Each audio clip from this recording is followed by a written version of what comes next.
அதிபத்தர். சோழ நாட்டில் நாகையிலே நுழைப்பாடியில் தோன்றியவர். பெயருக்கு ஏற்ப இறைவனிடத்திலே அதிக பக்தியுடையதால் அதிபத்த நாயனாரானார். மீனவர் குலத் தலைவர்.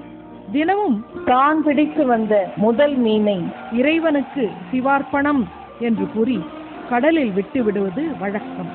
நட்டம் ஆடும் நம்பவர்க்கு சிவார்ப்பணம். இறைவன் சோதனை.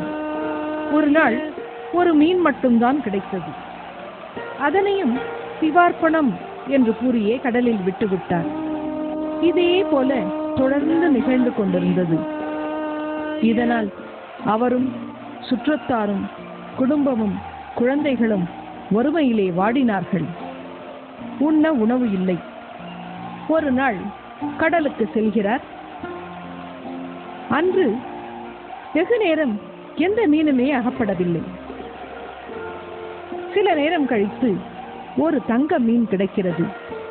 அதிலே நவரத்னங்கள், முத்துக்கள் போன்ற பல்வேறு உயர்ஜாதி நவரத்னங்கள் அதிலே இருக்கிறது. வேறு எந்த விதமான மீனும் கிடைக்காததால் எந்தவித சலனமும் இல்லாமல், யோஜனையும் இல்லாமல் இறைவனுக்கே அர்ப்பணம் என்று அதனை சிவார்ப்பணம் செய்து விடுகிறார்.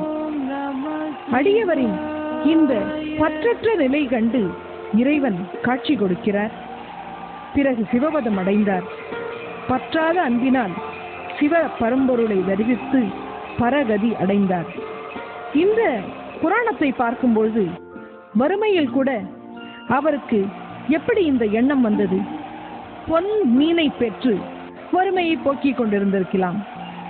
உயிரிலும் சிறந்தது எனது கொள்கைதானே, தினமும் என் சிவனுக்கு நான் அர்ப்பணம் செய்ய வேண்டும் என்ற உறுதிதான், அந்த எண்ணம்தான் இறைவனிடம் அவருக்கு பற்றாத நிலையை கொடுத்தது. அடியாரின் பாத கமலங்களை வணங்கி மகிழ்வோம்.